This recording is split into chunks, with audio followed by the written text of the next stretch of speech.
How?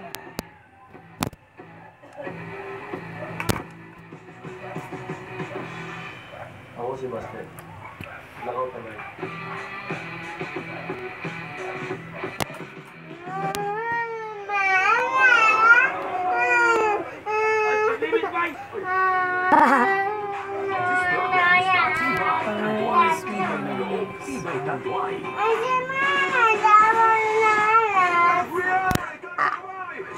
Susunod sa Quantico.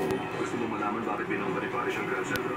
Itanong mo sa babaeng nagpanoy sa kanya. Sa video na ito, nakuha kanina lamang, makikita ang pinagsususpetsa ng Grand Central bomber na si Alex Parrish na kailangan makahuli anak mo bago siya makapanakit ng iba. Paano? Halos hindi ko nakilala ang anak ko. Ikaw ang mas nakakakilala sa kanya. Ikaw ang nanay niya. Sir, may report ng isang intruder. Papuntayin mo na local police doon. Nahuli rin siya. Mrs. Parrish, kailangan natin mag-usap. Quantico. Sira.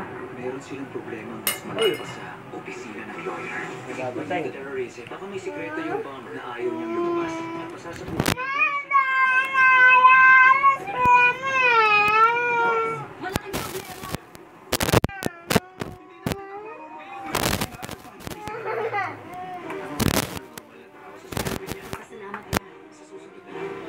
Scorpion, Fridays, 9:30 p.m. on TV5.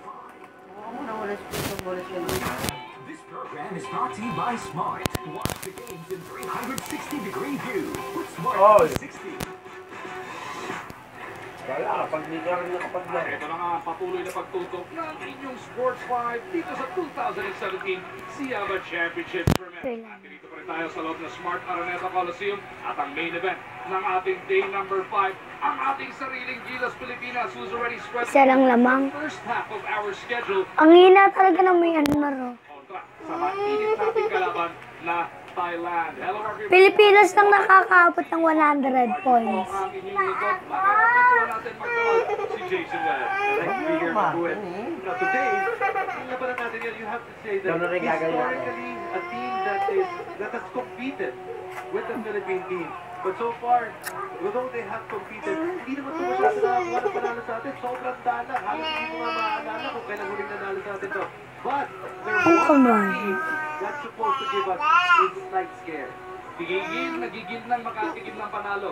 Etong basketball ng Thailand kontra sa Gilas Pilipinas. We've been lording it over for decades now. Pero just in the last couple of years, Jason, this is the nation that has come ever so close. So just lately, look at that. Last year, they almost beat us. It was a 1-point victory against them. It was an international competition. Pero wala naman doon yung iba nating mga players katulad ni Terence Romeo. Itong si Terence Romeo, coming off a nice